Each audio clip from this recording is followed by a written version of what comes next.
So in case you were wondering, we are recording this. I had it paused.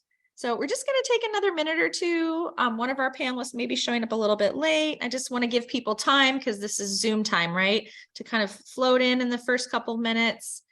And then we'll get started. And so this recording will be made available to all participating students, or whether you're a student or a professional. This will be made available to you after the event. Okay. So a little bit of housekeeping. You could keep yourself muted. That would be great. We encourage and welcome you to have your video on, but understand that that's not going to necessarily be working for all of you today. So if you have to be audio, that's okay too. I am going to start by introducing our esteemed panelists. Then they will go into each of kind of their little mini career stories for a few minutes. We'll spend 15-ish minutes on that maybe. And then I will move to the questions that we have for the panelists. If there's time, we'll definitely also take questions from the room as well. Any questions about logistics or how the event's going to go? Well, I'm super excited to have everyone here, and I'm delighted to both meet and hear the career stories of our esteemed panelists. We have with us today Lori Ashley, president of the ARMA Madison chapter. She's a consultant in the records management, information governance, and digital preservation space, and has consulted and partnered and worked for years with archivists. Megan K. Friedel, who's assistant faculty director of collections, assistant professor. She's lead archivist for Archives, Rare and Distinctive Collections, the University of Colorado Boulder Libraries. And we have Pam Hackbart-Dean, professor and head interim associate university librarian, special collections and university archives from the University of Illinois, Chicago. And we'll see if we have another panelist that may be showing up later, and if she's able to make it, we will introduce her too.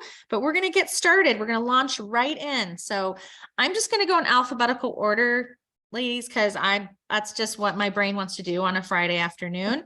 So let's start with you, Lori, if you want to give kind of briefly your career story. Sure. Thank you so much for having me. Lori Ashley, I'm in southeastern Wisconsin, not far from Tanya. As you said, I've been a self-employed records management consultant for more than 20 years, and my concern about electronic records has brought me into close contact with many librarians and archivists over the years. I've spent about a decade or more working with the Council of State Archivists, and so I'm acutely aware of some of the deep challenges of public sector archives, never enough resources. I have attended the Archives Leadership Institute. I just decided there was, this world of information management from when people create it to the preservationists and access, many years, 100 years into the future is very, very important to me. And I take a very long-term perspective. And so I've studied archival science. I've taught in records management archives programs.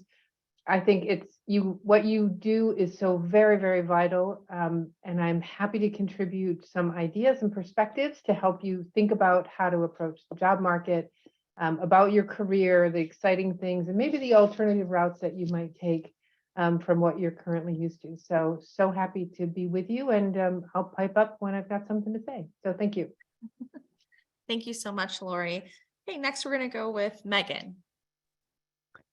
Thanks. So you might not be able to tell from my very long and strange title, but essentially I am the head of archives at the CU Boulder Libraries for our Rare and Distinctive Collections Department. I have been in the field for over 20 years, got my dual degree in Master's in History and Master's in Library Science with a concentration in Archives Management from Simmons.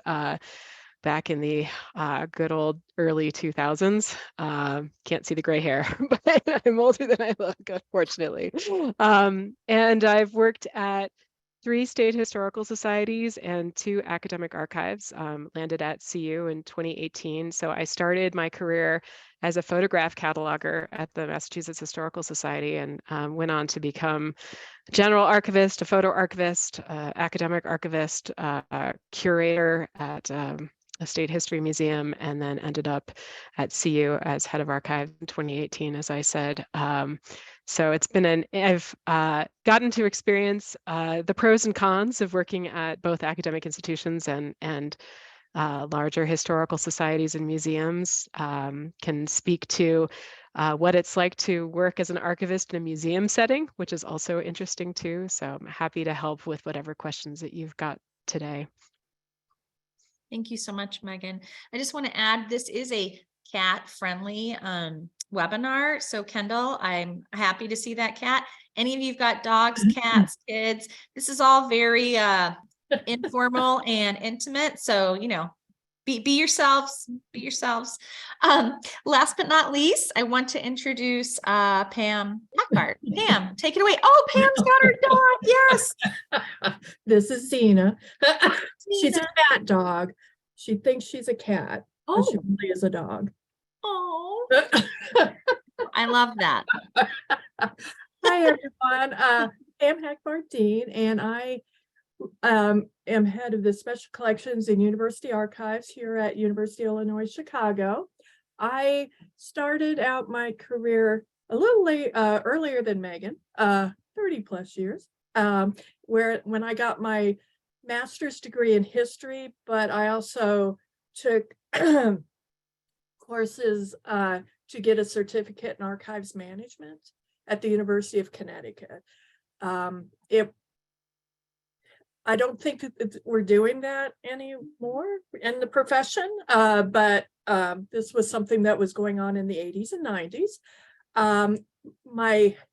I have worked for nonprofits as well as academic libraries, and in academic libraries, both as staff and faculty non-tenured and tenured. So all the opportunity and challenges that go with that. So my first position was a grant-funded NHPRC project where I established an archives and records management program for this group in Washington, D.C. for Parks and Recreation. They were also a lobbyist group, so no one really knew what I did. So I kind of got to create my own program, and then I worked in a political archives at University of Georgia, a labor archives at Georgia State University. And then when I moved to Illinois, Southern Illinois, I was able to really be more of a special collections where we kind of collected everything and had a university archive. So I've my career path kind of started with grant funded to more technical, where I was more of a processing archivist, cataloger, to metadata, and into more of a managerial administrative role. I've also, like Lori, attended the Archives Leadership Institute. There also is like a preservation management training program that I did, as well as the ACRL/Harvard Leadership Institute. So if you really want to get more into the librarian management, that's a really good program to think about. And like I said, there in academic situations, archivists and librarians are sometimes considered staff. And other institutions, they're faculty, and then it can even get more complicated as non-tenured and tenured. And at University of Illinois, we're considered tenure, so you have to do the work that is required to get tenured. I don't know if that's good or bad. That's just the way that goes. And I've really enjoyed the opportunity to be able to work with my colleagues, either in my institution or in the area, Chicago area.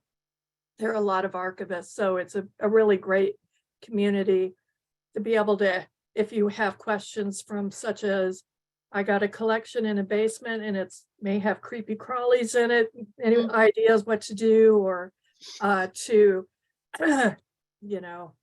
processing question. It's been great to be able to have other people that you can send out questions and people give their advice on how they've done things or suggestions. And so that I find that being part of the archival community, people want to help and are very giving about their time and resources that they have.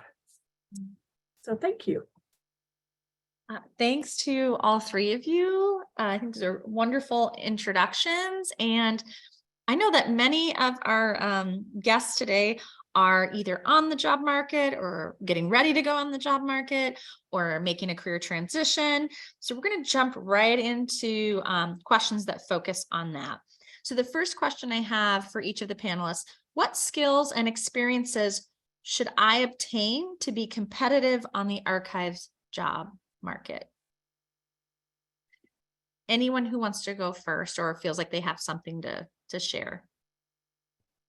I can go first. So I think that having the basic skill set of processing and description is key. If you don't have that, it's going to be very difficult for you to get a position in archives anywhere.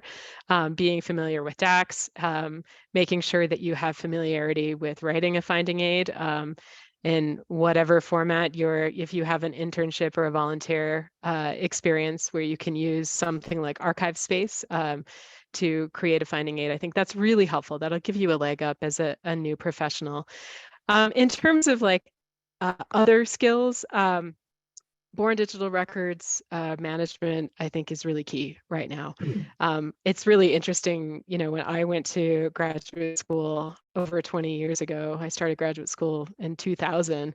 We didn't even have courses on, digital records. Born digital was, we were starting to talk about it as a profession, but that's certainly not a skill set that I developed when I was in graduate school. And it's been really interesting looking at the job market, looking at positions that I have open and applicants. There's a wide variety of folks who have that skill set and folks who don't, and you will make yourself a very attractive candidate if you do have that skill set walking into a position, because there will be positions that are specific for digital archivists, but there will also be general processing positions where born digital records are going to be under your purview.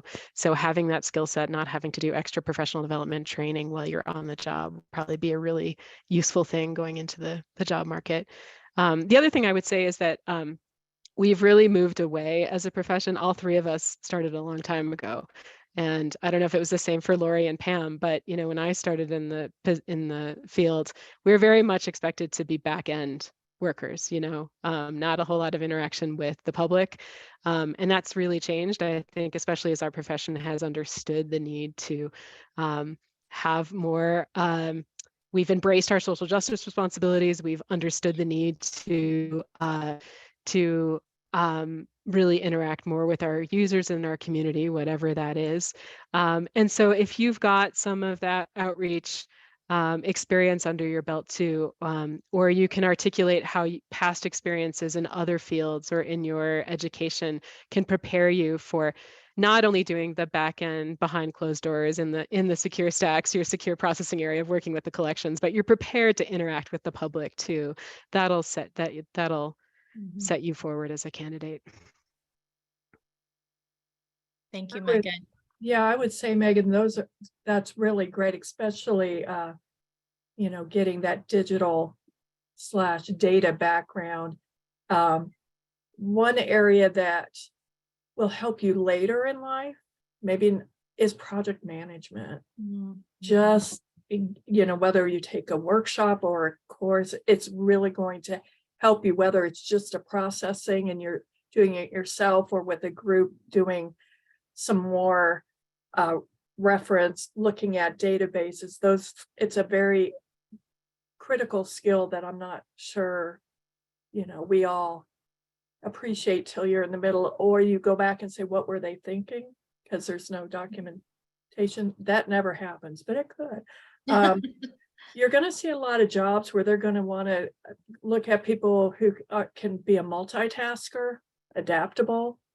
So really, as Megan was pointing out, not only are we back end, we're front end too. So most positions you're going to be doing a little bit of everything. So how you balance all those balls. I'm not sure and Megan touched on this a little bit, really commitment and knowledge to DEI. So looking at, there's a lot of reparative description conversation going on, working with community archives, but looking at standards and best practices that are being developed, just being able to participate in it if you get a chance, but getting more involved and evolved in those standards, practices, and relationships, I think is something to really take advantage in your internships and course projects right now, and to be able to talk that up in your letters when you're applying for jobs. So I'll make a pitch to joining a professional association. As Tanya said, I'm here representing the chapter Arma Madison, which is the records management professional network. And so a lot of what happens, a lot of what gets preserved in archives, of course, is created someplace else. And if you're in a corporation or in an institution or in a public sector where agencies are creating things, I think it's important to have a curiosity about what the heck is happening upstream from when you get the assets. And I think that even if you prepare yourself technologically, it will be difficult to be prepared for the vast array of technology solutions that are producing the things today that you will be charged with preserving and handling. So I think being open, being curious, and I think both Megan and Pam described a career trajectory, which I've seen many, many times, which is you start someplace and archivists move around. You go into something and you come sort of in at the bottom. And so I've seen those folks be tagged to get the digital stuff moving forward if it hasn't already moved forward, because the archivist in charge probably went to school 20 or 30 or 40 years ago. And they rely on other people to come in and have that willingness to, dig into a technology solution and try to figure out how to connect the dots. So I think it's fair to say that where you go first will not be where you'll stay, because you'll want a broad range of experiences. Both these ladies probably are supervisors too. And that's another thing to think about is supervisory work takes time and effort, and it will take you away from the processing piece of archives.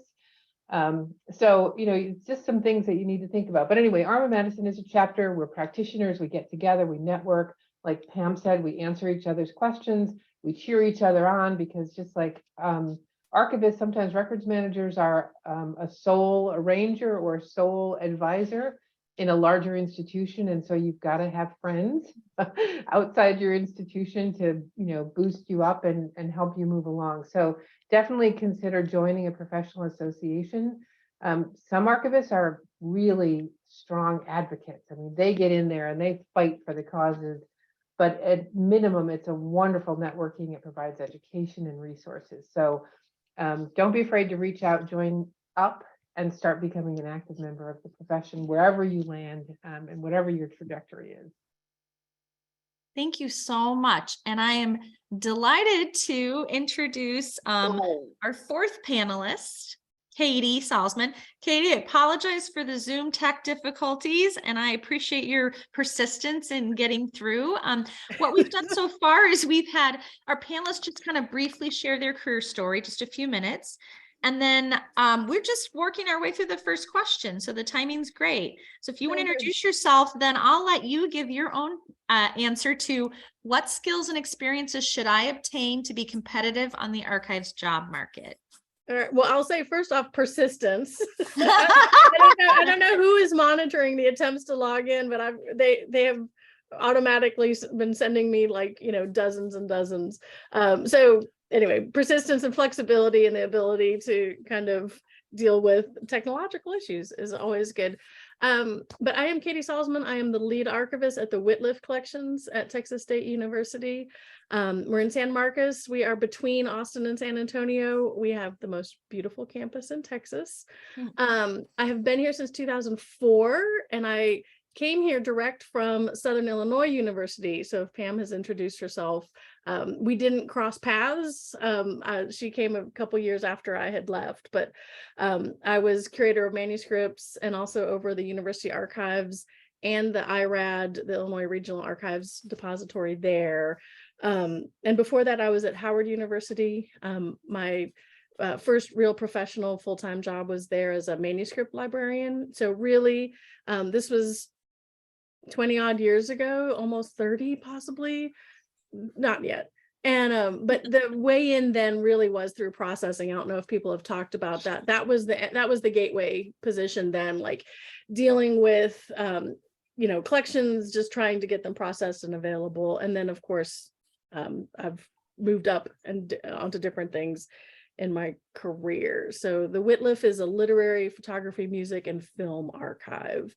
And I've overseen the whole archival program. So, and what was the question? So what? Yep. The question was, what skills and experiences should I obtain to be competitive on the archives job market? I wish I'd heard the other answers, so stop me if I say it, but I, you know, and it's actually I'm gonna not so much talk about specific skills, but maybe those kind of soft skills that really are going to be the way, you know, you're going to be applying along with a whole bunch of people who have very similar education and work experience as you.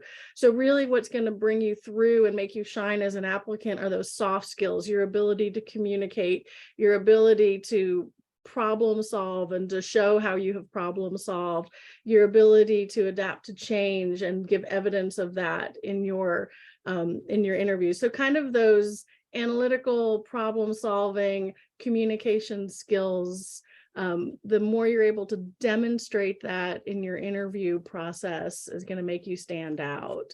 And so I think also thoughtfully answering questions, which I hope I'm doing, but like really thinking back to what's being asked and then also providing examples of not just saying I have these skills, but this is how I have applied them. Maybe my advice. Wonderful kind of following up on what the other panelists said. And I have a request in the audience, since there were some technical issues. If we could do, I wouldn't go through the whole career story, but I'm going to ask each of the panelists, except Katie, because Katie just introduced herself, to do just a real brief introduction. And I want to let the participants who got in a little bit late know this is being recorded.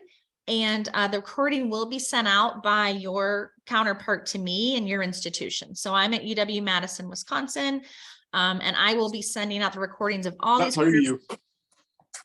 Excuse me? I think someone's unmuted. Okay, if you all can stay muted until the questions part, the free questions part, that would be great. We are just going through a list of questions that were submitted in advance right now. And then I think that we will have time for questions from the audience as well. So that part is coming. But Lori, Megan, and Pam, if you want to quick your name, your title, and what you do related to archives, that would be great. Sure, Lori Ashley. I'm self-employed as a consultant. My company's Turnsell Consulting. So I advise archivists and organizations that have permanent records. Many of them don't call themselves archives. They could be a corporation, they could be anybody. So I come at it from the how do we preserve the important things which are valuable to an organization. And I've been doing that as a self-employed business strategist, cheerleader, advisor, coach, change agent, all those things which are about stirring the pot and trying to get people to see what needs to be done, and then building in integrating what needs to happen to keep valuable long-term and permanent assets alive. I'm Megan Friedel. I have a very long title, which will mean very little. So I'm the lead archivist for archives at Rare and Distinctive Collections at the University of Colorado Boulder Libraries. I'm also the assistant faculty director of collections for our department, which means I manage collection management issues across our 4 different collecting areas. I've been in the profession for about 20 years. I currently run all activities for the CU Boulder Archives and manage a staff of about 7 people. And Pam. Hi, I'm Pam Hackbard-Dean, and I'm head of special collections in University Archives at the University of Illinois, Chicago. And in my current position, I oversee University Archives, manuscript sections, public services, and we have a staff of 9. And I've been in the archival field, mostly in academic libraries, for over 30 years. Wonderful. And we're just, for those of you who are just joining us, we're just walking through some questions that were submitted in advance, and the panelists are taking their opportunity then to answer them. And this is all being recorded. So if some of you had to join late or had technical issues, this will be sent out by your graduate program manager at the institution that you're either at or an alum from following the panel. So the next question, some of you have already touched on this. So if you feel like you've already covered it, that's great. But what job duties or roles does your current position include? Who wants to start? I'll go ahead. So as I said, I'm a consultant. So what I try to do is raise awareness about what has to happen for preservation to take place. So for example, I'm working with a current client. They're a certifying professional organization, and they have to keep permanent records for the folks who become certified in that profession. They have a slew of permanent records listed on their retention schedules. They have no plans in place. When they say they archive, they move content from one shared drive folder to another one, and it's like inactive, but there's no change in the underlying technology that's making those assets safe. So in my case, and they do have a history foundation, so in that case, I'm saying how important they are. And so part of my job in this assessment of strategic development is to say, if you have permanent digital records, you must have digital preservation plans, technologies, resources in place. And so let me help you get started. And I mentioned in my in the chat that I worked for Preservica, which is a digital preservation software solution provider. And my voice there to say, this is what's happening upstream. These are the things people think about and need in the software. These are the things in the workflows that need to happen. So I was a voice to say, let's get the life cycle in place so that archivists don't just get a bunch of junk, undescribed box of junk, or a shared folder thrown over the wires. But let's try to get things moving. So I'm a strategist. I'm an advocate for thinking ahead. I'll share. I think it's probably similar to what Pam was saying. What she does is I oversee the archives program at the Whitliff, and here at the Whitliff, we have curators who do the acquisition side of things, and then we deal with the material once it comes on site. And so I oversee the whole program. So I've got people or a person who is accessioning. I've got archivists who are processing. We're doing digitization. We are doing instruction and reference. I oversee the reading room. So just kind of all of the traditional functions in archives, both in person and also trying to manage all of that in a virtual space as well, with remote researchers, and again, with digital collections and different discovery points. So we use archive space for our finding aid presentation, and we use Islandora for our digital collections. And so I kind of, again, just kind of oversee the work and the planning and the prioritizing for those. Yeah, I'll echo what. Yes, Katie, I think we're separated at birth, but I would say we use SKCA, and for our dams we're using LibSafe. But yeah, I think that's the exciting thing in your jobs and responsibilities. You get to do a little bit of everything. Now that could be a good thing or not, depends on your personality, but you do reference and instruction while you're processing or overseeing processing, figuring out copyright questions versus, you may have heard with the recent news about finding sensitive materials in collections, dealing with privacy issues beyond just political figures. And we are going to have to migrate from our content management system that we use SKCA into archive space. So I'll be talking to you soon, Kate, about that. But yeah, you get to do a little bit of everything. And I think that starts off early in your career too. But as you longer in your career, that management side of things, that making sure that your team is getting the resources they need, if they need to get additional training, to physical supplies, to assistance to help with that, going out in the field, to bringing in a collection, to making it accessible as a whole. That's why I'll hark back. Project management is such a great skill to be able to have, because there's going to be multiple things going on in your role whatever role that is.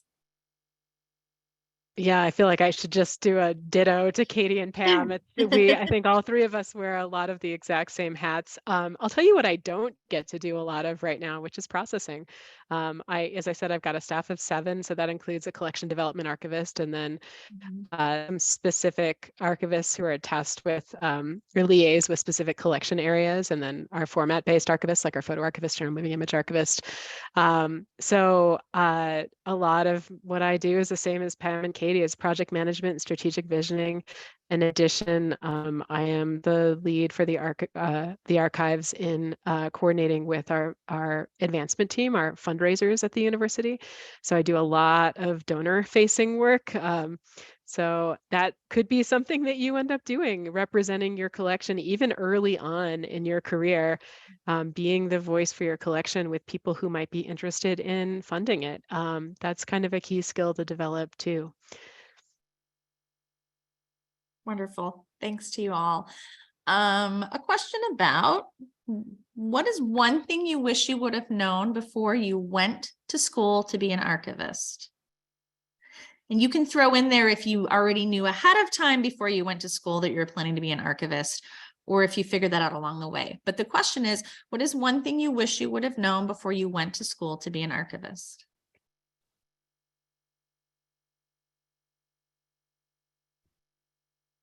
I can't remember. I think it was Pam who said that she started on soft money initially on an NHPRC grant. I did the same. And I think I think that's becoming more common. It's something that the archives profession is really taking a close look at, is what's the real value of starting early career archivists in grant funded positions or limited term positions. Are we really doing a service to the profession to get folks into these temp positions? And it's a question we're all wrestling with. I will say, kind of going back to Tanya's question, I wish I'd known what she said, that it's okay to move around. I started my career in a soft money position at the Massachusetts Historical Society as their photograph cataloger. It was supposed to be a 1-year position. It turned into a 3-year position. And then I felt really bad saying to them, I think I need to go and find more stability. That's okay. And I think as you enter the field, and if all you're finding to get your foot in the door are these 1 or 2-year grant funded positions, I'd say that's okay, as long as you recognize that it doesn't have to be your long-term plan, that you can look for stability, that you can say to your employer at some point, you know what, this is not going to be sustainable for me in the long term, and just look at it as gaining experience, and that will help you move into a more stable position. That's interesting, because I actually had consciously thought of that when I was entering, is I had kind of built into my career idea that 2 years, 5 years, 10 years, and so really, don't be afraid to use a position, use it in order to get the experience that's going to help you move on. And I did 2 years, 5 years, and now I'm at 18 years because I found a place where I really love, which is great. But, and sometimes I think maybe I've been here too long. Should I have, would it have been better for me to move on and better for the collections if I moved on? But I'm not giving up yet, because I still get to do, my job is still one where I still get new challenges and I'm able to grow within it. But that kind of exactly what Megan was saying, it is kind of a luxury and a privilege to be able to be flexible and to be able to move to, if a lot of people have family or other commitments or other reasons not to be able to. And so that can be a challenge. And I think that would be something that would be good to know also, is that sometimes, you kind of have to move in order to chase the jobs in those first early years. But I also think if you're able to do it, you can do anything for 2 years. Even if it's not ideal for you, again, use it to get the experience, and then be able to move on.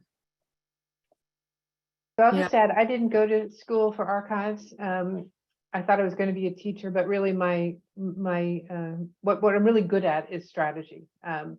and advocacy, advising and making things happen, making change happen. But what I saw from teaching archivists, many of them didn't consider records management as a career, and oftentimes records management can pay better than archives. So what I would recommend is that you keep your mind open and think about what your skills are, to analyze, to describe, to, connect the dots, to advocate, to appraise. Those are all skills that are needed in lots of parts of the information chain that isn't the archives. And so don't be afraid to maybe generalize your skills and go for a position. Maybe it's in an organization that you admire or is near home, or you have an in, somebody can help you get a job there. I think if you think about your skills and expertise, it's critical everywhere in every organization, because so much information is being created and needs to be described and understood. So I would just think out of the box, and you don't have to go looking for a job which has the title archivist. It could be a lot of things, and your skills would be so, so valuable in a lot of different places. So keep an open mind. That's great, Lori. And I also think you're going to also keep evolving, whether you move to a new position within your organization or another organization, but things are constantly changing in records management and archives and libraries. So you have your graduate degree, but you're still going to keep on learning, whether it's continuing ed or going to like the leadership institutions, or going to a data boot camp, that you're going to always have to keep up with things that are changing. You may either being on the bleeding edge, cutting edge. Most of us, you just really can't stay comfortable in that. You're going to have to keep up with the new standards and the discussions going on. And going back to Lori's point about being involved in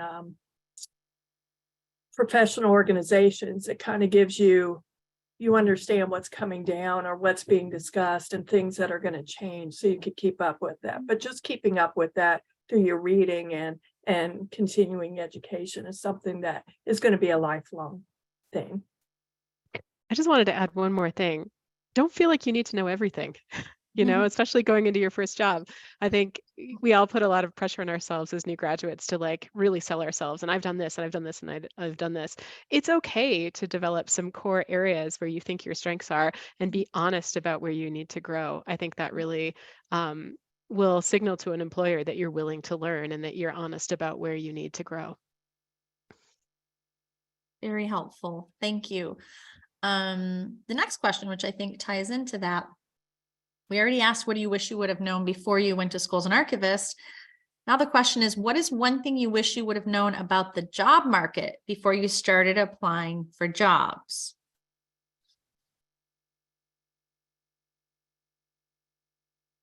I think this is a common, some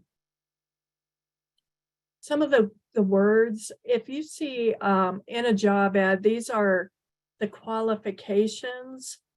They really are looking for those qualifications, and you need to make sure that they're either addressed in your cover letter or in your resume. And if you're unclear, go ahead and contact the HR person or whoever to clarify what they mean by that.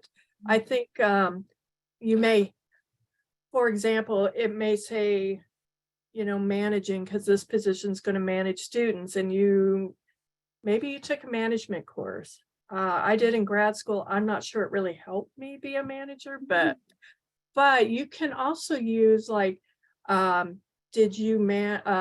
could look at the word and what do you mean by that? So maybe you worked at Chick-fil-A or Burger King and you managed the crew there, or you were a Girl Scout, Boy Scout, I don't know what, a kids leader, you did BBS, those kind of things can still show that you have those skills like Katie was talking about, some of those soft skills, but make sure you're addressing those and give a little bit more information than, excellence in communication. Be sure that you are looking that being on a search committee, you may get several of those applications. And I don't know, when I was first applying for jobs, that I understood that I needed to make sure I was addressing all the qualifications. And then you'll see preferences. And if you have any of those, make sure that you're addressing those as well.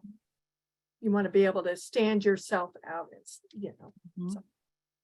And I want to piggyback on that, because I cannot stress how important what Pam just said is. And in fact, at where I currently work, we have, if there is no evidence of a required qualification in the application packet, you're out. So even if you do have, you did run a phone call center, but you don't mention that, and you're applying for something that's like, a reference or public service, like that's a real missed opportunity. So look at those, like exactly what Pam was saying, like look at the words, and then it doesn't have to be exactly archival or library experience. It can be relatable, and just be creative. And then I think my one point of advice on applying is not to rule yourself out. Like applicant, you're only as, I don't know what the phrase would be, but you're in a pool of applicants. So if you don't think, you're kind of not sure if you go for it, maybe there's nobody else that applied that has better skills. So you might, if it's, take some risks, and don't rule yourself out, but also don't lie, and don't be overconfident and overstate what you've done. But really, you might actually be the strongest person, and they may be looking for those soft skills, somebody who's going to be able to come in and lead, or be a part of a shift and change. And you might have skills that you're not aware they're looking for. So don't rule yourself out.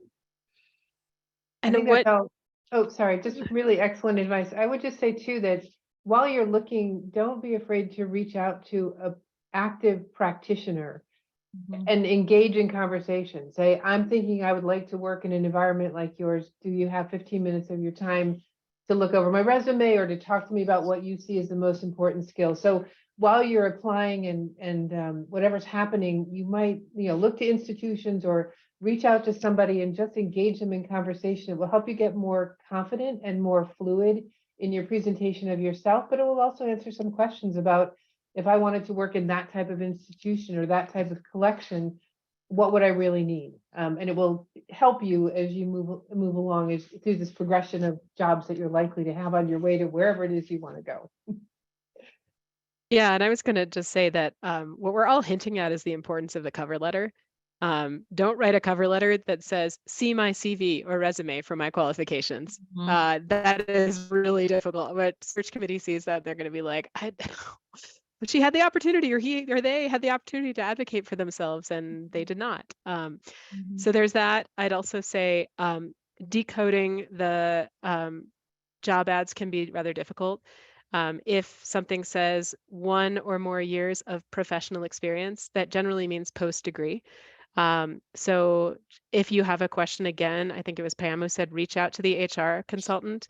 Don't go around whoever the HR person who's listed on that job ad to go talk to the archivist and say, because quite possibly whoever's hiring is on that search committee and is not actually allowed to speak with you. So make sure that you're contacting the person who's on that job ad if you've got questions about it.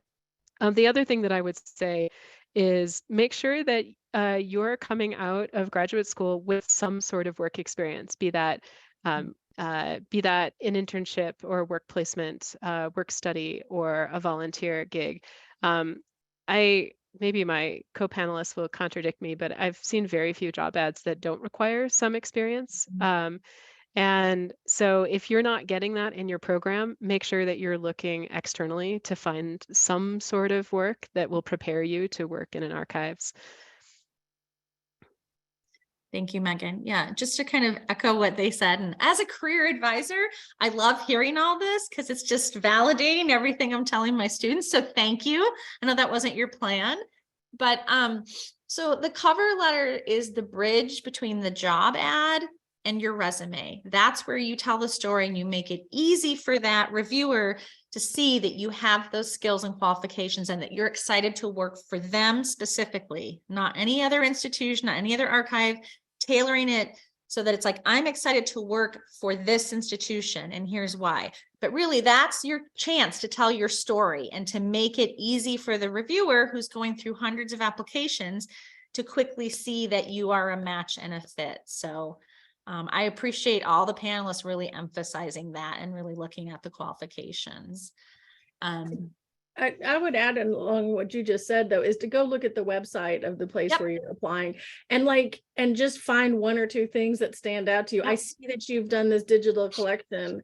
It's really exciting. I'd love to do that. The work I've done with this collection and my internship is very similar, or just really, because as reading those cover letters, you really look to see, does the person know really what they're applying for? Do they understand the job?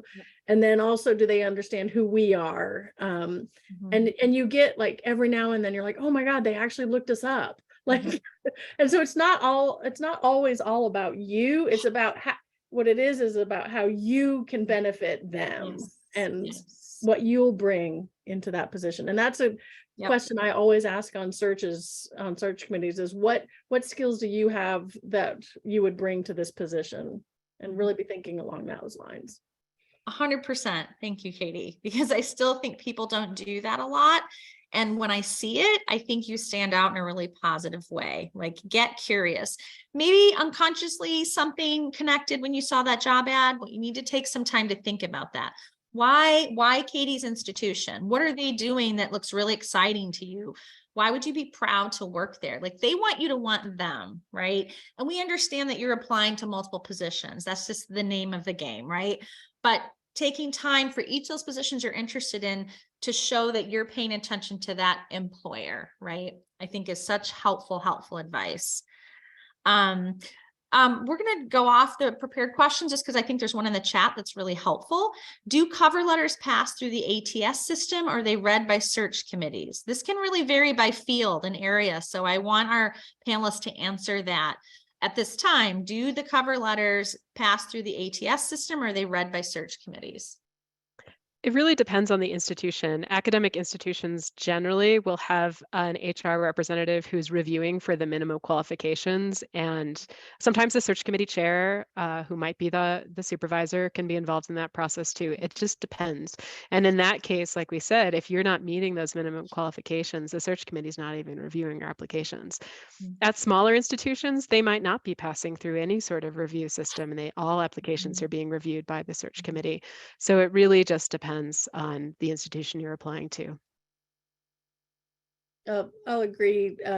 At Texas State, I'm on a search committee right now, and we're reading all of the cover letters. And I've discovered it used to be that they wouldn't check for all minimum requirements, but the minimum degree requirement. And so we wouldn't, on searches in the past, we wouldn't see ones that people didn't have, that if we required the ALA accredited MLS, we didn't see those on the search committee. But I'm on a search right now and we're seeing several that don't have the ALA MLS. So nobody's reading them before we get them. Luckily maybe not luckily, it's a small pool. Maybe I wish it was a bigger one, but. Yeah, and I'd have to say, I've been at the academic institutions I've worked at, usually HR will look through to make sure they meet those minimum qualifications, especially if it's a faculty position, because of the way academic institutions, to only be allowed to be a library faculty member, you must have a ALA accredited MLS. So they're looking through that, but once they go through that initial, I'm on a search committee too, Katie, and yeah, we're looking at both the cover letter and the resume, and people read them very carefully, not to freak people out, but that's why it's good to be thoughtful about the cover letter and tying why you're interested in the job to that institution. As Katie suggested, people notice. So kind of to answer your question generally, because the question is focused on ATS, In most academic institutions, they're not using ATS, so like machine reading to screen you in or out. As Megan and some of the other panels have said, they're using an HR office to possibly screen for minimum qualifications, but human beings are reading everything. So it's very different from like industry, right? Where you're going to go through something where no human beings looking at it first. This is a good thing in my opinion, because that is your cover letter matters. What you have on the resume really matters. You can really tell your story. I'm going to jump to one question in advance because I think it's related to what we're talking about, and then we'll take as many as we can from the chat before we close. Multiple of you have mentioned that you've been on or on search or hiring committees right now. So the question is, what are the biggest missteps you've seen candidates make in either the application or the interview process? I named one, just writing a cover letter that says, see my CV. Yep. Yeah. That's probably the biggest one. The other one is something I think, Tanya, you brought up, which is don't misrepresent your skills. It's really easy for, especially those of us who've been in the field as long as we have. It's really easy for us to tell if you've actually done the work. And also we're going to call your references. Yeah. And I'm going to give credit to Katie. I think Katie was the one who mentioned that. So I'll mention, and also, I don't know whether how many places actually do this, but you might want to make sure that your online presence is relatively professional. Have if you're, for your on your phone, because some, people, we still make phone calls, have a professional sounding, not who let the dogs out, woo woo, voicemail, thing. have a so have a professional sounding, I'm not here and, I'm happy to return your call. Same thing with your email. If you have an automatic email reply, have it be professional. Have your email address be, not something silly, but have it be, it can make no sense, but don't have it be, like a joke. And then, be aware of what you have public on your social media, because there are some people who will search and, look, they'll search for you, and what'll show up is your Instagram or your Facebook or whatever, your TikTok, whatever you're using. So just be aware that, people do research you. Yeah, I would have to say, a person was not interviewing at my institution, but they on Facebook wrote all the awful things about that institution after they had an interview. And I was like, but I would also say in the interview process, I know one of the questions, kinds of questions, do your homework, get to know the institution, because as Katie, you are interviewing us as well. So you want to know if it's going to be a good fit for you. So we're going to try to sell you on why you should want to come and work for us.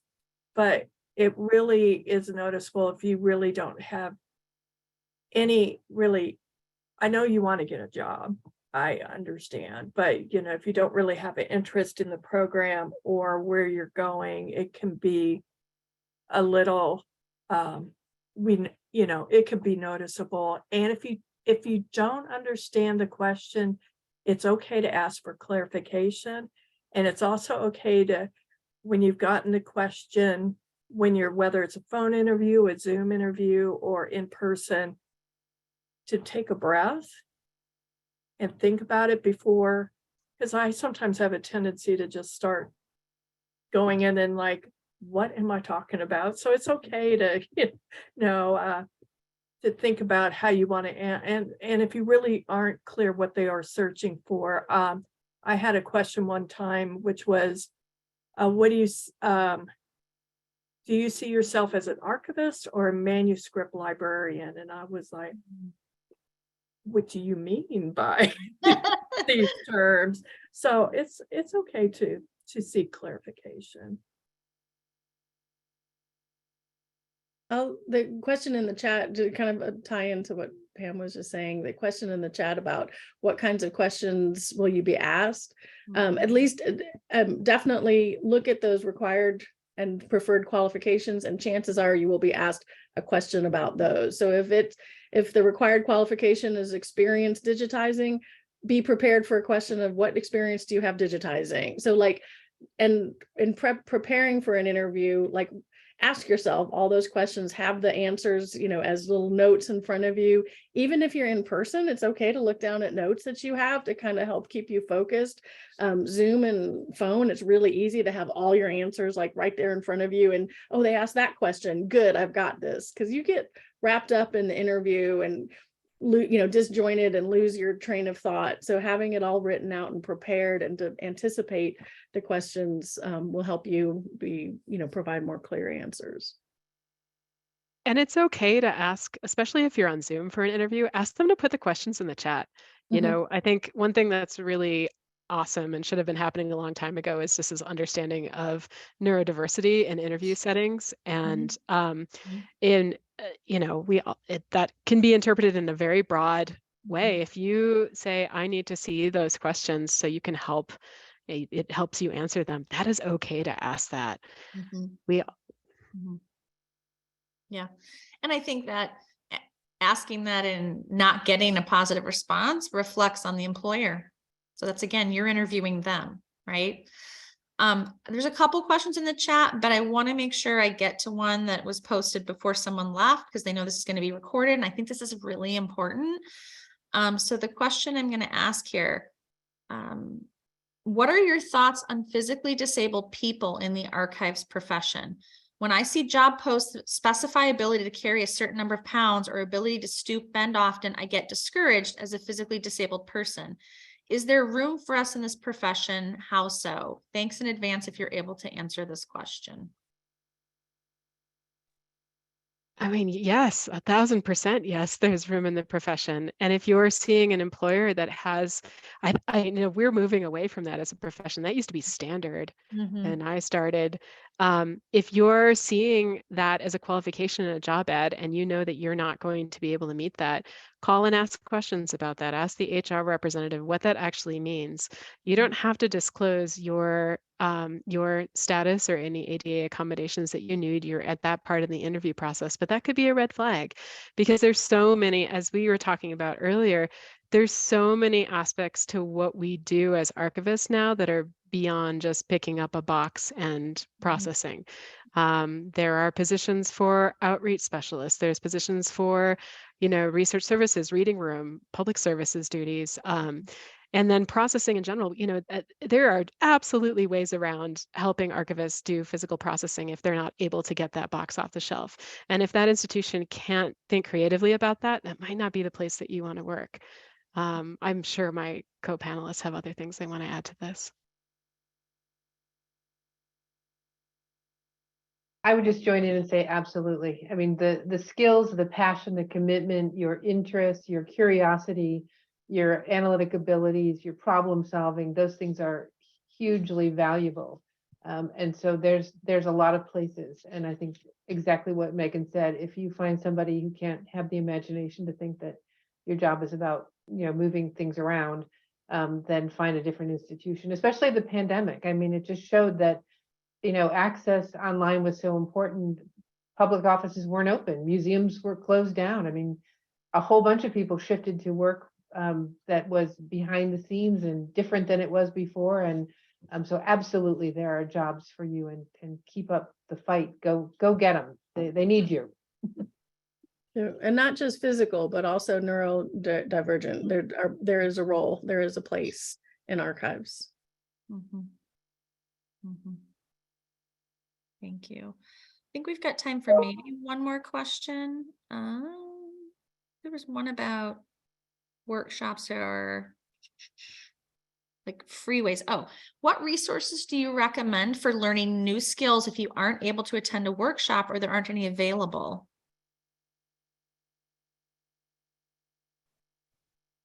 I think organizations, and there's often a user group. So like when we were migrating over to archive space, Pam, we jumped on the user groups and asked, everybody asking each other questions and getting answers and sharing resources. So whatever you're working in, there's probably a user group, whether either for the function or for a particular software or program that you're using. So the user groups are great peer mentoring. And I'm representing a professional association, so we have all sorts of materials. We have monthly meetings, we have, offers to connect you to practitioners. So yeah, from your desktop, you can learn a lot of things, talk to a lot of people. You don't necessarily have to go, and you don't necessarily have to pay for it either. It can be very inexpensive. So yeah, I think reach out and maybe broaden your view from the traditional way to some of those other tangential associations and groups and see if they have some resources for you. And I'll also say that sometimes workshops like these are really beyond the means of students financially. So again, like going back to what I said before, don't feel like you need to know everything going into a job, but asking the question during an interview about whether professional development funds are available for staff is really key. Because if you land at the right institution, they could very well fund professional development workshops for you. And that's great for continuing education as you're in the profession. Academic institutions in particular tend to have a lot of funds for that, at least mine does. So, because I was going to say SAA is another great resource for workshops, but those are really costly. So like we wait for our institution to fund those. Yeah, that's a good point, Megan. When you are interviewing institutions, be sure and ask what support they give for professional development. Also, as you're in grad school and in your first position, as Megan, I agree, you don't have to know it all. That's why we're always learning. But think about getting a mentor. I know a lot of organizations have that, or you could ask your supervisor or your graduate advisor of people, and I think it's a great way because they may know ways, or just being able to meet with someone once a month to talk about things. I think it's a good way, whether you're applying for a job or you're in a job and now have to figure out how to do this stuff. It's a great way to broaden your knowledge, getting to know people in the community, but also you have specific, sorry about that. You have specific questions. They're a great resource to be able to, if they don't know the answer, they probably know someone who might be able to help you along. I want to thank our panelists because I see we've hit 1:03 and I want to be respectful of their time. Thank you, Lori, Megan, Pam, and Katie for the advice you shared and the stories you told. And I just want to remind the participants that are here, this is being recorded, and whoever my counterpart is in your institution, so I'm at UW-Madison, we'll be sending these out. If you don't hear from them, reach out to them. So if you have a career advisor there or a program manager, reach out to them. You can get a copy of this. And your career advisor should be able to help you think about people you can connect to, like Pam was suggesting, to get a mentor. So thank you all for coming. I really appreciate your time and have a great rest of your day.